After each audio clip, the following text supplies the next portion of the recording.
Welcome back to जागो दुनिया। मैं हूं फारूक हसन, मेरे साथ मौजूद है सुंदर जमील। अच्छा जी शर्मिला, आप मुझे ये बताएं कि थोड़ा सा आपका भी एक फ्लर्टेशन रही है ड्रामास के साथ, शोबिज के साथ। आपने भी एक सीरियल की थी, तो उस हवाले से थोड़ी सी बात करनी है। वो एक्सपीरियंस कैसा रहा यार? अच्छा नहीं था। अच्छा नहीं था? नहीं नहीं, उसमें आर्टिस्ट अच्छे नहीं थे या? आर्टिस्ट तो बहुत अच्छे थे। अच्छा। तरत हुसैन साहब थे। अच्छा। यास्मीन इस्माइल अब्दुल्ला कादवानी भी थे हाँ। उसमें मेरा ख्याल है। आपके ऑपोजिट उनका पेयर जी, एजाज असलम थे। हाँ। तो it wasn't a good experience. मतलब मैं उस आप सेटिस्फाई नहीं हुई? मेरी डायरेक्टर से नहीं बनी। अच्छा अच्छा, डायरेक्टर वाज अब्दुल्ला कादवानी। अच्छा, डायरेक्टर अब्दुल्ला कादवानी से हाँ, बनी नहीं आप? नहीं, हीरो भी वही थे? वो हीरो भी थे, तो डायरेक्टर आप चेहरे पे एक्सप्रेशन कैसे लाती थी आप? मतलब वो बड़े कम सीन्स मैंने उनके साथ शूट किए। आपने कटवा दिए सीन कि भाई मैं इसके नहीं, बाद मैंने मुझे किए ही पसंद नहीं। मैंने किए नहीं। वो हालात ऐसे ख़राब हो गए। मतलब एक वो एटमॉस्फेयर जो उस वक्त बना हुआ था, माहौल, उसमें मैं एडजस्ट नहीं कर खराबी पाई। की वजह क्या थी? क्या वो ऐसी क्या बात करते थे जो आपको पसंद नहीं थी? एक तो इट वाज वेरी इनडिसिप्लिन्ड। अच्छा। मतलब वो उस वक्त एनटीएम चलता था, उस पर फर्स्ट प्राइवेट प्रोडक्शन थी वो। और टीम मेरी बहुत अच्छी थी, from the cameraman to the makeup artist to everybody, all the except. लेकिन उसमें वो था कि बहुत इनडिसिप्लिन था उसके ऊपर। सुबह बुलाना, रात को शूट होना, फिर मेनी थिंग्स। तो एक सीरियल करने के बाद तो ऑफर्स तो और आई होंगी बाकी प्रोड्यूसर्स को। आपको पता है हमारे यहाँ तो मुझे 2-3 आई थी, बट आई डोंट थिंक कि वो मैं उसको कर सकती थी, बिकॉज मेरा वो एप्टीट्यूड नहीं था टुवर्ड्स दैट। मुझे शौक था स्कूल में, जब मैं कॉलेज में थी तो ड्रामेटिक्स के अंदर मैं प्लेज में लेती थी हिस्सा, लेकिन एज सच के बाकायदा एक शौक था पूरा करने। फिल्म का भी शौक था? फिल्म मुझे देखने का बहुत शौक है, लेकिन करने को नहीं, काम का नहीं। वो मैं काम वैसे कर नहीं सकती। क्यों? इतनी अच्छी तो फिल्म नहीं, मतलब जरूरी नहीं कि भाई पाकिस्तानी फिल्में करें, हॉलीवुड की you know Indian films also. मतलब आई लाइक फिल्म्स, बट हमारे माशरे में इस किस्म की चीजें अच्छा, जो है हमें तो इजाजत नहीं। I am not impressed by Hollywood. अच्छा। मैं हॉलीवुड की films hardly, I think the last film I watched was probably pretty woman. अच्छा। अच्छा, वो तो दैट्स टू बहुत पुरानी है, पिछली सदी की है। वैसे ये बड़ी अच्छी सोच है कि हॉलीवुड की फिल्मों से इंस्पायर्ड नहीं है। हालांकि हॉलीवुड आर्टिस्ट हमारे लोगों से इंस्पायर्ड है। मैं रीमा की फिल्में देख लेती हूं। एंजेलिना जोली ने पीएम को कहा कि भाई आप गिलानी साहब को कि आप भी फिल्मों में आ सकते हैं। मतलब वो आके टैलेंट हंट भी यहाँ पे कर रही हैं। ये देखें आप, शर्मिला से शुक्र है नहीं मिली, ले जाती साथ वही। अच्छा कमरान, फिर मैं टेल मी वन थिंग कहने लगी थी। नहीं कहो, तुम कहो। मैं बहुत काबू रखती हूं। ये शुरू में मैंने सिखाया कि तुम कहते करो टेल मी 20 थिंग्स, तो फिर एक एक करके पूछी जाएगा। होता है किसी का एक हो जाता है ना पेट जुमले। क्या हो गया? अच्छा कमरान, इतने सारे रोल्स किए, कौन सा ऐसा अभी तक कोई ऐसा ड्रीम रोल है जिसमें यू वांट कि मैं काम करूं और मेरी ख्वाहिश है कि ये वाला रोल मुझे मिलना चाहिए? अब अल्लाह करे कमरान ये ना कहे एक अंधे लड़के का रोल। जी नहीं, मुझे कुछ आर्मी, कुछ आईएसपीआर को ऐसा प्रोजेक्ट जिसमें यूनिफॉर्म वाला। पुलिस का बेशक हो जाए बट यूनिफॉर्म हो। नहीं, पुलिस नहीं, यूनिफॉर्म वाला, कोई नेवी का कोई जी वाइट सा यूनिफॉर्म, कोई आर्मी ऑफिसर, ग्रेस थोड़ा सा चेंज, बाल छोटे हों। मैं खुद थोड़ा सा इस लुक से अपना बड़ा, क्योंकि माशाल्लाह एक साथ कोई काफ़ी काम चल रहा होता है, कंटिन्यूटी जंप ना है, तो एक ही लुक में काम करके देख के अपने आप को थोड़ा सा मैं तंग आ गया हूँ। तो मैं चाह रहा हूँ कि जब मैं तंग आ गया हूँ अपने आप को देख तो शायद व्यूअर भी तंग आ गए होंगे। खाने में क्या पसंद है आपको शर्मिला? ब्रेन मसाला। यार नहीं, सीरियसली? हाँ, तुम्हें भी ये ब्रेन मसाला?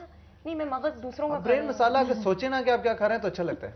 नहीं, ब्रेन मसाला मुझे खाना पसंद है, हर किस्म का खाना पसंद है। अच्छा। हाँ। और कमरान आपने एक वो रिसर्च में गोश्तखोर किसी भी किस्म का, यानी जंगल में आपको छोड़ दें तो आप खुश होंगे, यानी आदमखोर हर चीज खाता हूँ। अच्छा, चाहे सब्जी हो, दाल हो, चिकन हो, मटन हो, बीफ को मैं अवॉइड करता हूँ। लेकिन चिकन वगैरह शौक से, मतलब आगे जाके क्या प्लान्स हैं? मतलब एक्टिव पॉलिटिक्स में, मतलब कॉन्स्टिट्यूएंसी इलेक्शन लड़ोगी, MP, MNA, prime minister? I want to be in politics, yes, because because I love what I do. I love politics, not because कि इसमें शोहरत है या इसमें बड़ी पजीराई है, इसलिए कि इट्स अ प्लेटफॉर्म जहाँ पर आप बड़ी सोशल सर्विस कर सकते हो। अगर आप वाकई you have a chance to give back to your country, अगर आप वाकई करना चाहते हो।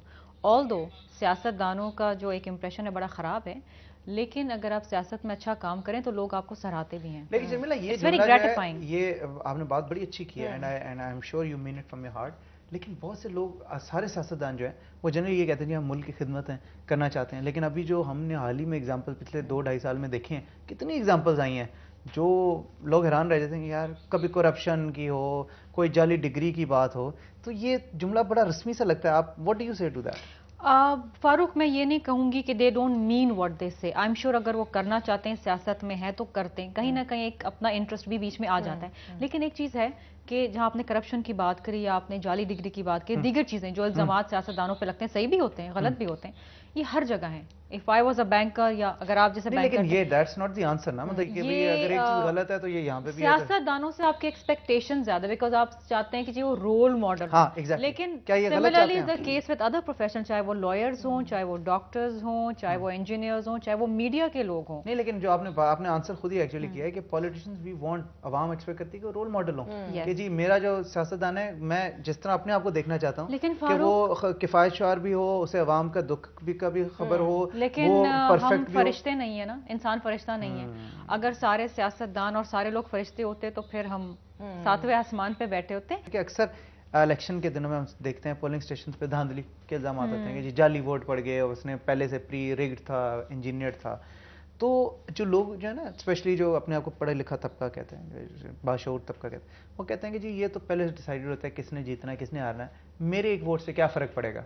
मतलब बारियां लगी हुई हैं, इन्हें पता है कि जी इस दफ़ा ये जीता है, अगली दफ़ा वो जीतेगा, मैं वोट दे भी दूंगा तो उससे क्या फ़र्क पड़ेगा, मैं गर्मी में जाके लाइन में लग के लंबी वोट दूं और एंड में जीतना तो उसी ने। तो इस कॉन्सेप्ट के बारे में मनफी सोच है।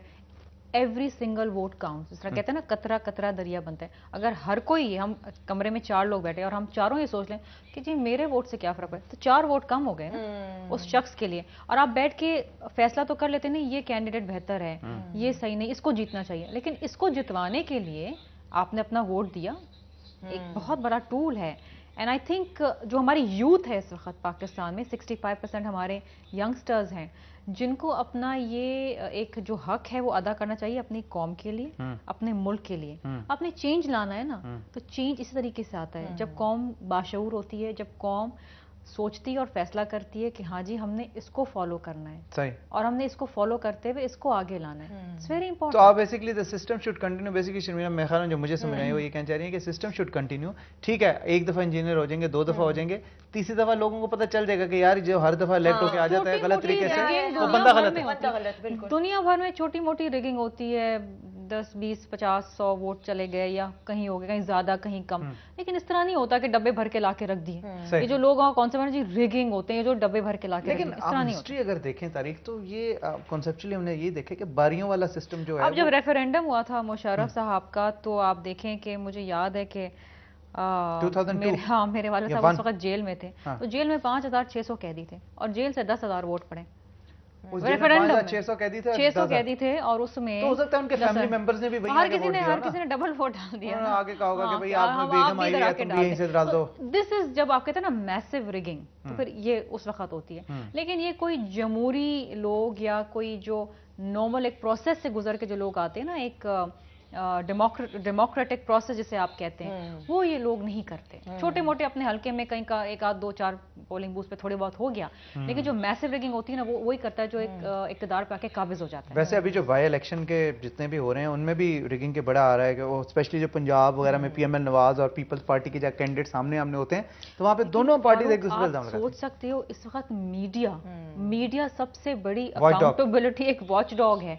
उसके होते मीडिया वहां घुस जाती है उस कोने में। आजकल आप देखें कि मोबाइल फोन के जरिए आप तस्वीर खींच लें, वीडियो बना लें, इट इज सो इजी। मतलब इज इट पॉसिबल कि इस किस्म की रिगिंग हो सके इस किस्म की टेक्नोलॉजी के होते हुए? It's not possible. हमने इंप्रेशन बना लिया ना, करने वाले हमने इंप्रेशन बना लिया ना, हो जी रिगिंग हो रही हो जी, वो स्टेट उसको स्पॉन्सर कर रहा है, फला करे। नहीं, ये पुरानी बातें रह गई हैं। सही, thank you so much Sharmila, it was a pleasure having you. Kamran, आपका बहुत शुक्रिया। सच अ स्वीट पर्सन, मैं मान गया। और भाभी आपको भी सलाम है। वाकई क्या मतलब सलाम इस बात? Sharmila, thank you so much, it was such a pleasure to have you and to know the lighter side of you. और आपने देखा लोग कितना प्यार करते हैं, कहां से उन्होंने कॉल्स किया, आपके articles. Pleasure being with both of you. Thank you so much. Fabulous coordination. Lunch पे फिर हमने लंच लाइट ही रखिएगा शर्मिला, देख लीजिएगा। मतलब मैं तो 5-6 डिशेस मीठे पे जरा ज्यादा मेरा जोर होता है। ओके, कामरान से फिर परसों तरसों कामरान का परसों करें, आज इसकी रिकॉर्डिंग है, जाने दें। परसों आजाद हमारी आपकी इंशाल्लाह मुलाकात कल होगी बहुत इंटरेस्टिंग पर्सनालिटीज के साथ। स्टे ट्यून टू जागो दुनिया। मैं हूं फारूक हसन, ये है सुंदर जमीला। इंशाल्लाह आपसे कल मुलाकात होगी। खुदा हाफिज़ एंड बाय बाय।